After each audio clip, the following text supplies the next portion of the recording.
Hey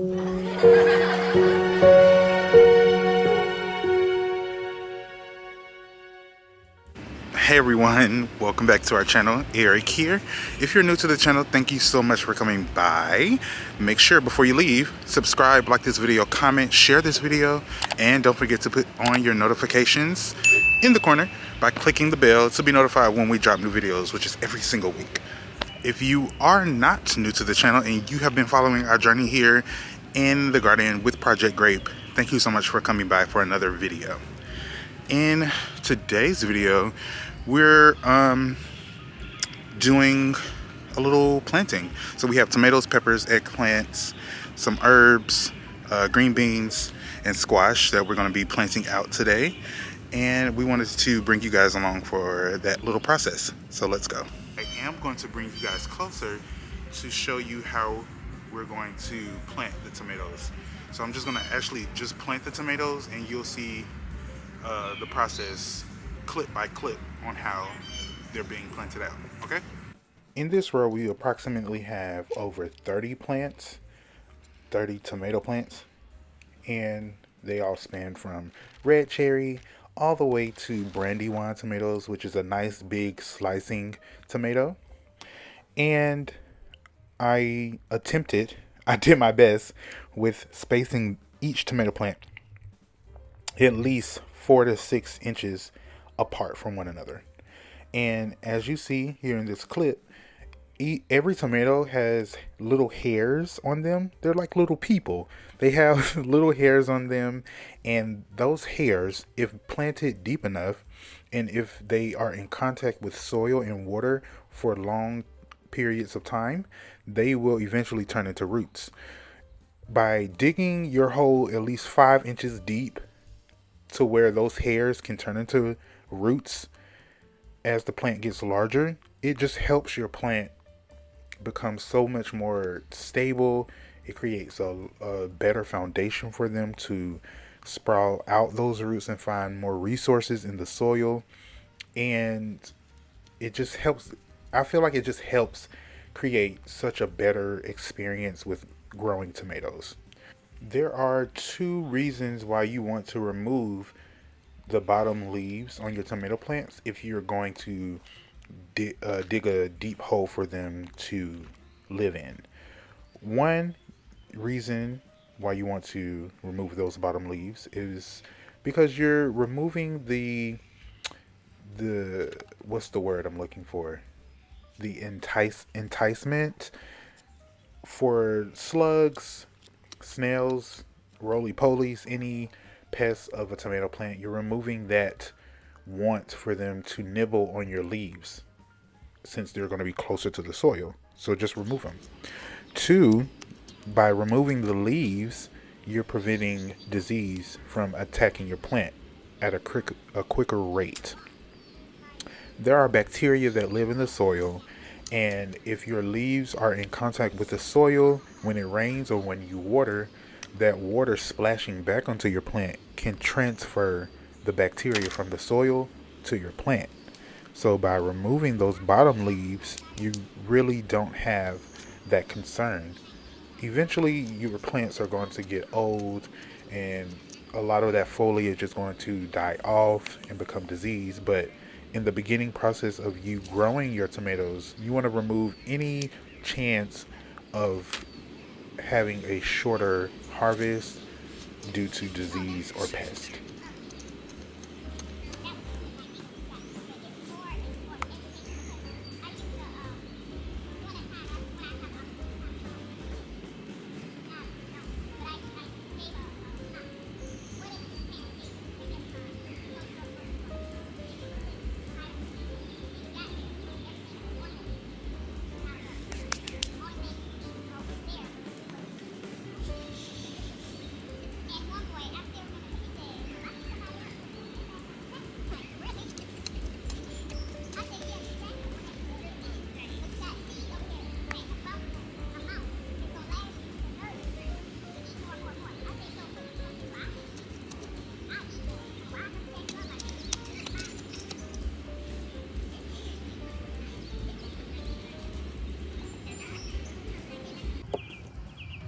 All right, y'all, we are done. It's about that time to wrap up today's duties.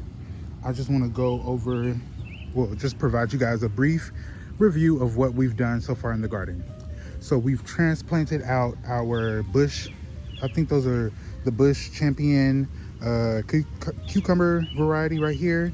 We also planted 3 more seeds right behind it, so we'll have another harvest right behind this cucumber plant. We have 4 what are these? Not 4, 5 cantaloupe plants here, and then we have more cantaloupe plants over there. We are probably tomorrow going to build like a what's it called?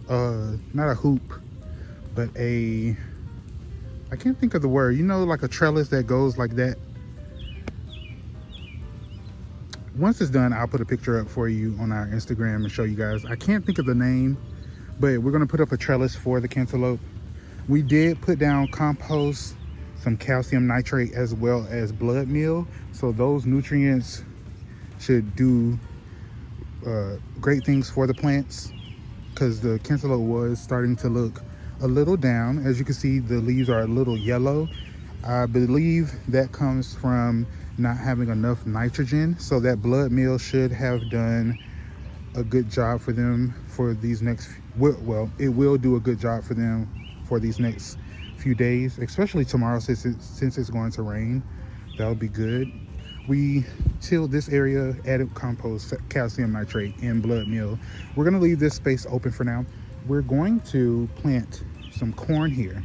So we're going to have a corn patch here, and then down there we're going to add more squash, like zucchinis and winter squash, acorn squash, things like that. We're going to extend that row in the next coming weeks. But here we're going to have a nice large corn patch. We're going to plant those corn seeds in the next coming, I would say the next 2 weeks. Those seeds will be in the ground.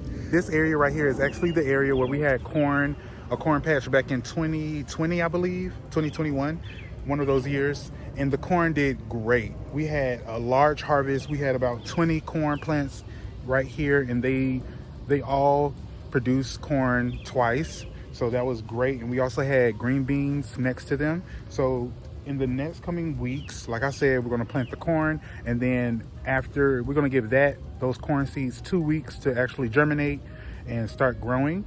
Once they germinate and get at least 1.5 inches tall, we're going to then plant our green beans. Right behind the corn, we're going to plant the seeds of green beans. They're going to be climbing green beans, so that they'll climb on the corn and they can use that as stability.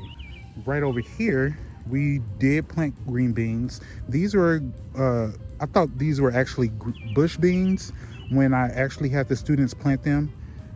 But unfortunately, they are the climbing green beans. So we put them close to the gate. So we would just have to bring a ladder, because you see how tall the gate is. We would just need to bring a ladder when it's time to harvest, if they are all the way up here. But in front of them, we have candy cane zinnia. I believe that's a dahlia mix zinnia. What the? Get off me. Dahlia mix zinnia, calendula, sweet marjoram, some dill, and then a borage plant. These should do very well. We watered them in very well, and we let them sit out overnight twice this week. So they should have hardened off pretty well, and they should do okay. I am, however, going to just water them in one more time, just to let them settle in even more. That's the video, guys. I'm so sorry I forgot to sign off, but we are so thankful that you guys stayed and watched this video. We are almost done planting out all of our crops for the 2023 gardening season, and we are so excited to continue following our journey. Make sure that you subscribe and like this video. Also, follow our socials. You can find us on TikTok at Project Grape, also on Facebook and Instagram at EBLLCINC. And until next time, we will see you guys later in the garden. Bye.